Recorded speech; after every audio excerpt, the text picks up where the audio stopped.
La question 25, soit les nombres complexes suivants. Z est égal à l'exponentielle de 2pi sur 7i, A égale à Z plus Z carré plus Z à la puissance 4, et B est égal à Z3 plus Z5 plus Z à la puissance 6. Sachant que A plus B est égal à moins 1, et B bar est égal à A. Donc la valeur de la somme qui contient tout simplement la partie réelle de l'exponentielle de 2pi sur 7i.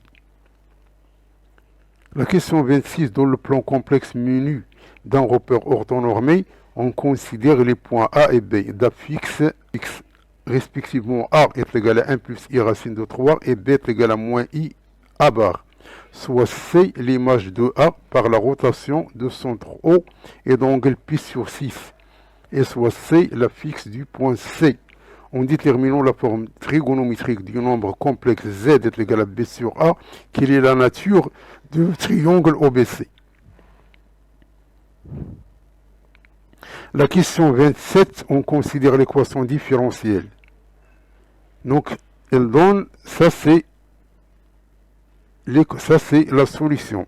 Donc cette solution ici, ça c'est la solution particulière. Ça, c'est la solution particulière, c'est-à-dire la solution de cette expression, second membre ici. Normalement ici, donc la question c'est fausse. Donc il faut trouver la solution générale, c'est pas la solution particulière. C'est la solution générale. De telle façon que la solution générale, que la courbe représentative passe par le point A de coordonnées 0, 1 et ayant une tangente en A parallèle à l'axe des abscisses. Ce n'est pas la solution particulière. Parce que la solution particulière, c'est celle-là.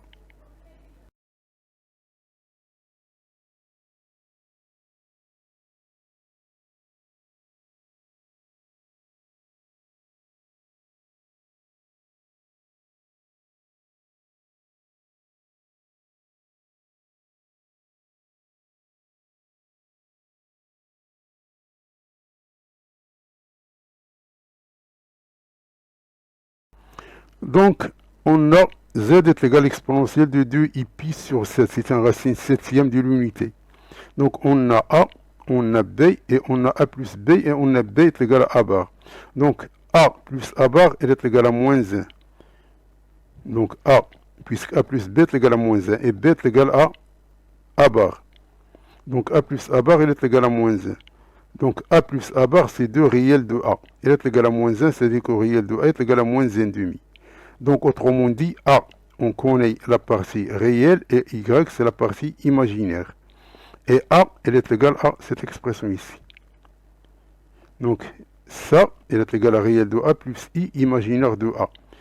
Donc, comme S, elle est égale tout simplement à la partie réelle, donc la partie réelle, c'est moins 1,5. Donc, S, elle est égale à moins 1,5. Donc il faut cocher la réponse A, qui est la réponse juste.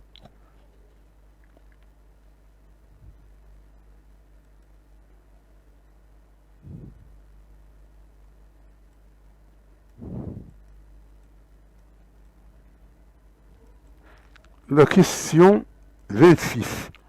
On a A est égal à 1 plus i racine de 3. Donc ceci est égal à 2 facteur de 1,5 plus i racine de 3 sur 2 qui est égal à 2 l'exponentielle de i pi sur 3.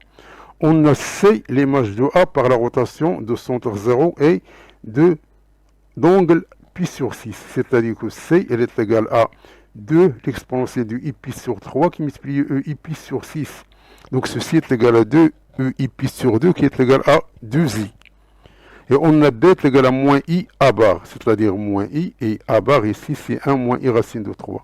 Donc ceci, le moins i c'est e moins i pi sur 2, et 1 moins i racine de 3 c'est 2 l'exponentielle de moins i pi sur 3. Donc ceci va nous donner 2 l'exponentielle de moins 5 i pi sur 6.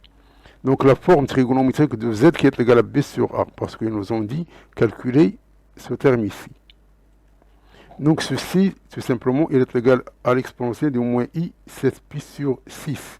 Or, moins 7pi sur 6, elle est congrue à 5pi sur 6, modulo de pi. C'est-à-dire, si on fait tourner le cercle, c'est comme ça. Donc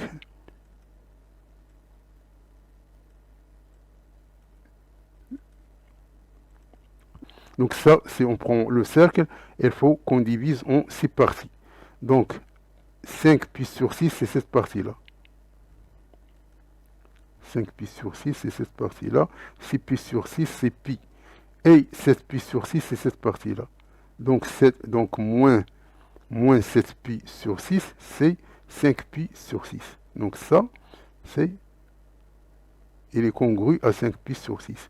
C'est-à-dire que z est égal à l'exponentielle de i 5pi sur 6. Et le module ici, donc le module est égal à 1. Et l'argument, c'est 5pi sur 6. Donc comme OB est égal à le module de B est égal à 2 et OC est égal au module de C est égal à 2. Donc OB est égal à OC, donc le triangle OBC est donc isocèle en O. Et l'angle BOC, ce n'est rien d'autre que l'argument de C sur B, qui est égal à pi sur 2 au moins 5pi sur 6. Elle est égal à 2pi sur 3, qui est égal à 120. Donc maintenant, il faut qu'on trouve l'expression de BC. Donc d'après la loi des cosinus, on a BC au carré est égal à 2 au carré plus 2 au carré moins 2 fois 2 fois 2 cosinus de 120. Donc ceci est égal à 12, c'est-à-dire que BC est égal à 2 racine de 3.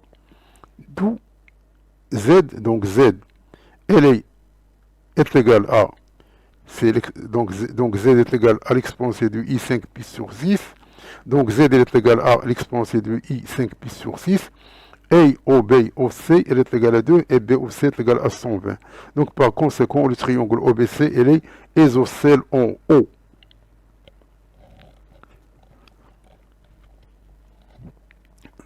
Donc cette partie-là, ça s'appelle la loi des cosinus ou bien la loi de Cauchy. Donc c'est la même chose, c'est Cauchy ou bien ça s'appelle Cauchy.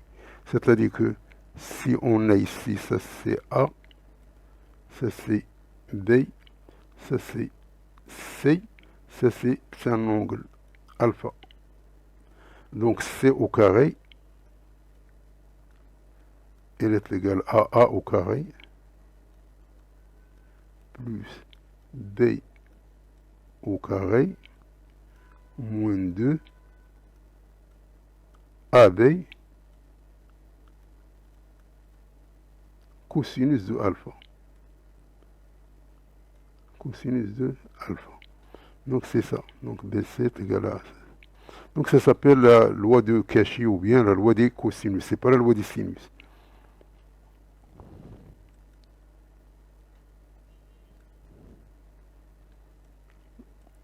Donc, concernant l'équation différentielle, on a cette expression ici. Ça, c'est ça la solution particulière. Donc, c'est-à-dire si on dérive 2 fois ça, moins 2 fois la première dérivée plus y, on va trouver cette expression ici. Donc ça, c'est ce qu'on appelle la solution particulière. Donc, il faut trouver d'abord la solution homogène, c'est-à-dire ça égale à 0. Donc, l'équation caractéristique, elle a cette allure ici, qui est égale à R moins 1 au carré égale à 0, c'est-à-dire R égale à 1. Donc, la solution homogène, Y homogène, c'est B plus CX, l'exponentielle de X. Donc, la solution homogène, c'est B plus CX, qui multiplie l'exponentielle de X. Donc, la solution générale, c'est la solution homogène plus la solution particulière. Donc, elle est égale à ce terme ici, plus ce terme ici. On va mettre l'exponentielle de x en facteur. Puisque la courbe passe par 0 et 1, c'est-à-dire que y général au point 0, il est égal à 1. Donc si on remplace par 0, on va trouver que b est égal à 1. Et puisque la tangente est parallèle à l'axe des abscisses, cela signifie que y prime au point 0 est égal à 0. C'est-à-dire on va dériver ceci, on va attribuer la valeur 0. Pour x égale à 0, on va trouver que b plus c égale à 0. Et puisque b est égal à 1, donc c est égal à moins 1. Donc on va trouver cette expression ici qui est la réponse D. Donc ça c'est la solution générale, c'est pas la solution particulière, c'est générale, qui est égale à D.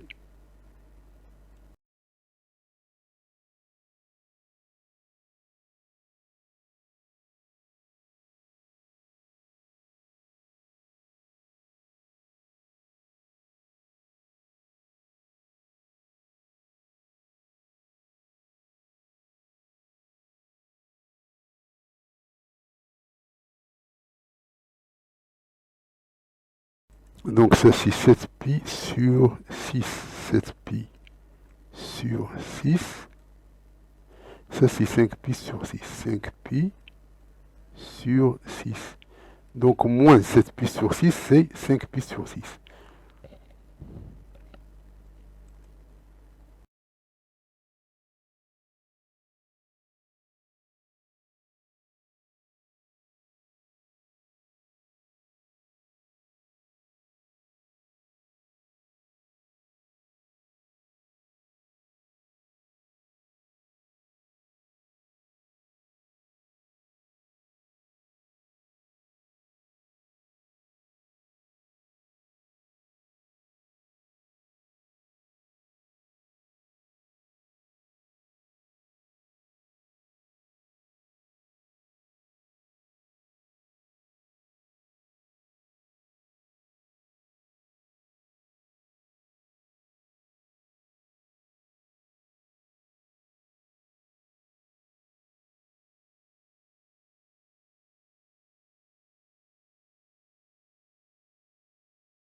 La question 28, dans l'espace menu d'un repère orthonormé, on considère les points A, B et soit S la sphère de diamètre AB. Le plan tangente à S au point C de coordonnées 1, 1, moins 1 et. La question 29, dans l'espace menu d'un repère orthonormé, on considère le point A et la droite D d'équation cartésienne. Donc, quelle est la distance du point A à la droite D? Et la dernière question, soit une matrice d'ordre 3. Alors, trouvez quelle est l'expression qui est juste parmi celles proposées ici.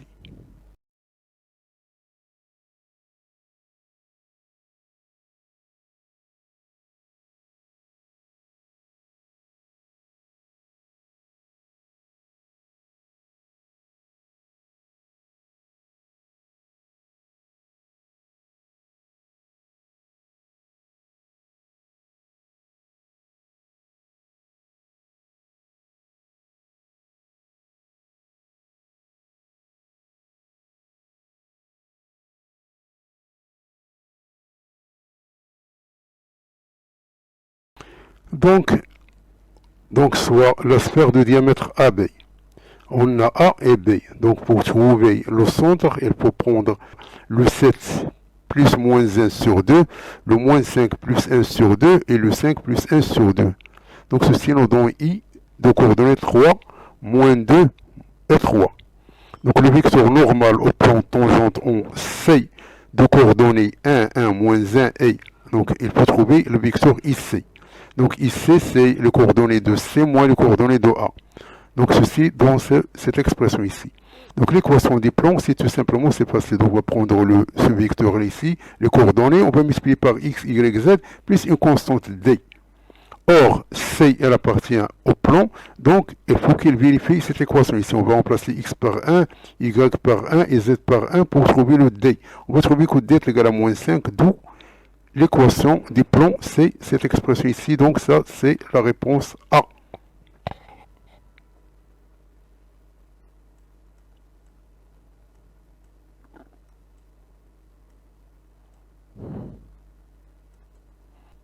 La question 29, on a A et on a la droite qui a deux représentations paramétriques. Donc on aura donc cette expression ici est égale à 1 t, c'est-à-dire que x moins z est égal à t, c'est-à-dire que x est égal à t plus 1, y plus 2 est égal à 2t, c'est-à-dire que y est égal à 2t moins 2, et z moins 2 est égal à t, c'est-à-dire que z est égal à moins 2t. Donc sous cette écriture ici, on voit que 1 moins 2 et 0, ça ce sont les coordonnées du point de la droite. Donc, cet point N, elle appartient à la droite. Et le vecteur d'électeur, c'est le terme qui multiplie par t. Avec t ici, c'est ça, c'est un paramètre. Donc t, sans entendu, t, c'est un paramètre qui appartient à R. Donc le U, c'est 1, 2 et moins 2. Donc le vecteur MA, c'est, puisque le A, elle a deux coordonnées 2, 1, 1, donc M, A, c'est 2, moins 1, c'est 1, c'est 1, moins 2, c'est 3, et c'est moins 1, moins 0, c'est moins 1. Donc ça, c'est le coordonnées de MA. Donc la distance d'un point M à une droite, c'est D de AD, qui est égal à A. La norme de MA, ça, c'est ce qu'on appelle le produit vectoriel. Ça, c'est un produit vectoriel ici. Ça, c'est un produit, c'est un V à l'envers. Sur la norme de U. Donc, il faut calculer. Donc, ça, c'est facile. Donc, ça, c'est tout simplement, c'est des calculs. Donc, on va poser I, J, K. On va poser les termes, c'est-à-dire M, MA, les coordonnées de MA. Et les coordonnées de U. Puis ici pour le calcul, ça se fait de cette façon-là. On va barrer cette colonne et cette ligne. Donc il reste tout simplement cette matrice-là, c'est-à-dire ces 3 qui multiplient moins 2, moins 2, c'est-à-dire c'est moins 6 plus 2, ça donne moins 4, moins 4i, c'est moins 4. Puis on barre ce terme ici, mais avec un moins. Donc c'est moins, donc il reste ce matrice. Donc c'est 1 moins 2, c'est moins 2. Et 1 qui multiplie moins 1, c'est 1. Donc moins 2 plus 1, c'est moins 1. Avec le moins, ça devient 1. Et pour le dernier, c'est tout simplement, il reste cette matrice-là. C'est 1 fois 2, moins 1 fois 3. 1 fois 2, c'est 2, moins 3, c'est moins 1. Donc, ceci, donc la norme, c'est la racine carrée de ce terme ici. Et la norme de U, c'est la racine de ce terme-là, plus ça, plus ça. Donc, autrement dit, donc, après calcul, on va trouver que U est égal à la racine de 2. Donc, la bonne réponse, c'est la réponse C.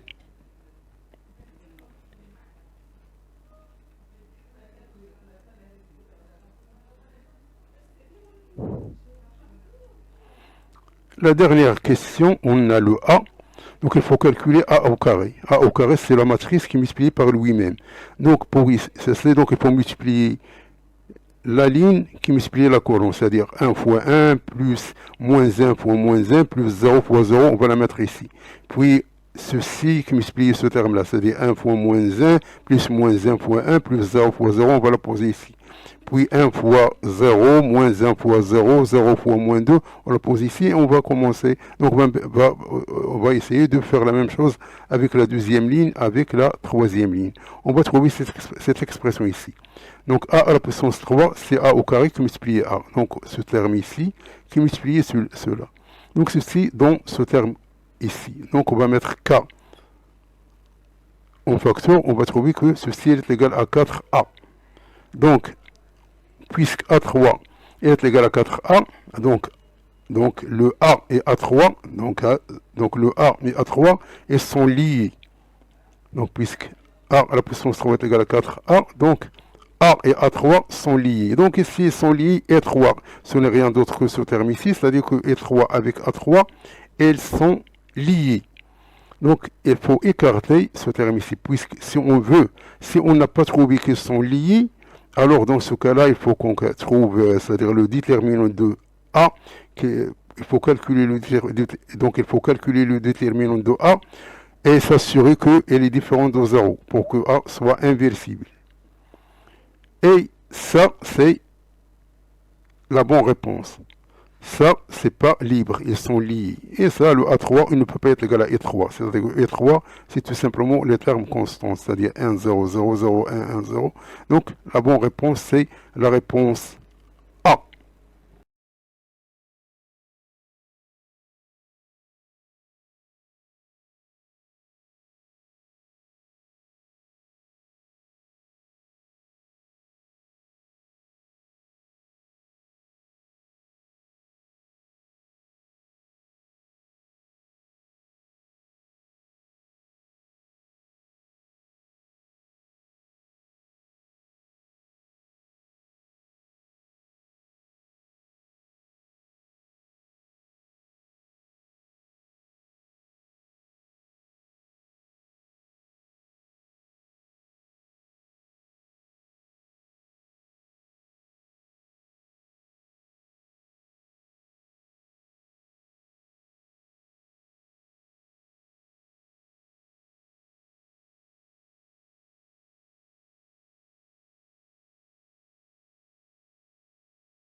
Donc, merci d'avoir suivi ce vidéo et à la prochaine pour un nouveau vidéo cordialement.